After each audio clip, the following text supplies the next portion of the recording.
Oui. Chers amis, bonjour. En ce mercredi dans l'octave de Pâques, nous allons méditer sur l'extrait de l'Évangile selon saint Luc, chapitre 24, versets 13 à 35. Paix et joie du Christ ressuscité. Vivre en ressuscité au carrefour des Écritures et à la fraction du pain. Le Seigneur est vivant. Exultons de joie pour sa résurrection. Louons-le pour ses merveilles. Unissons-nous à la victoire du Christ crucifié et ressuscité.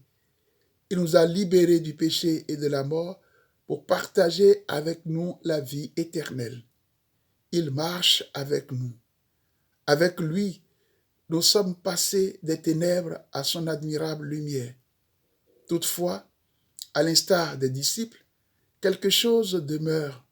La pierre de l'incompréhension du fait de l'événement, l'ignorance de l'accomplissement des Écritures et la complète communion intérieure de vie avec le Christ ressuscité. Et seule la grâce, le don de l'Esprit Saint, peut nous enlever cette pierre qui nous permettra de reconnaître le ressuscité à la fraction du pain eucharistique, d'affermir notre foi et d'avoir l'audace de l'annonce. En ce moment spécial de confinement, je voudrais focaliser notre méditation sur la finale du récit. Luc nous dit, il a disparu à leur égard, et ils se dirent l'un à l'autre, notre cœur n'était-il pas brûlant en nous? Jésus semble disparaître à nos regards.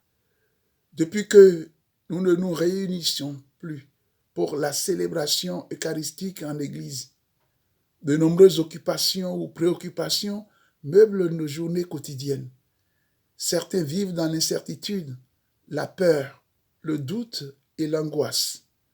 Au cœur de nos fragilités et vulnérabilités, nous découvrons le chemin de l'intériorité, de la fraternité, de la solidarité, du service désintéressé, de la prière personnelle et communautaire avec le Seigneur qui habite au plus profond de notre cœur et dans les autres.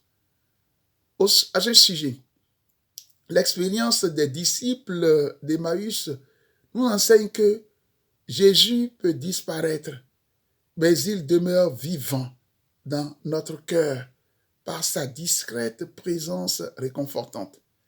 Sa parole vivante et active pénètre les jointures de notre âme pour brûler nos cœurs d'amour et de charité. Sa présence réelle dans l'Eucharistie, source et sommet de toute vie chrétienne, mémorial de sa passion, mort et résurrection, consacre sa demeure en nous.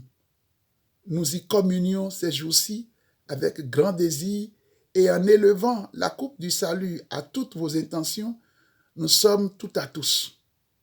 L'évangéliste poursuit, à l'instant même, ils se levèrent et retournèrent à Jérusalem. Ils y trouvèrent réunis les 11 apôtres et leurs compagnons. La rencontre avec Jésus change totalement les plans que les disciples s'étaient fixés. Ils rebroussent chemin jusqu'à Jérusalem pour témoigner du Christ ressuscité qui s'est révélé dans les Écritures et à la fraction du pain.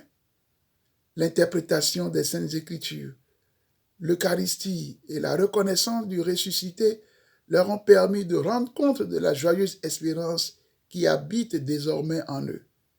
À travers les 11, c'est l'Église, la grande famille des enfants de Dieu qu'ils retrouvent. Et nous, confinés avec les membres de nos communautés familiales, laissons le ressuscité brûler nos cœurs au carrefour des Écritures par la grâce du Saint-Esprit pour que nos pensées, nos paroles et nos actions puissent prendre leur source en lui et trouver leur achèvement en lui, le vivant à jamais. Amen. Alléluia.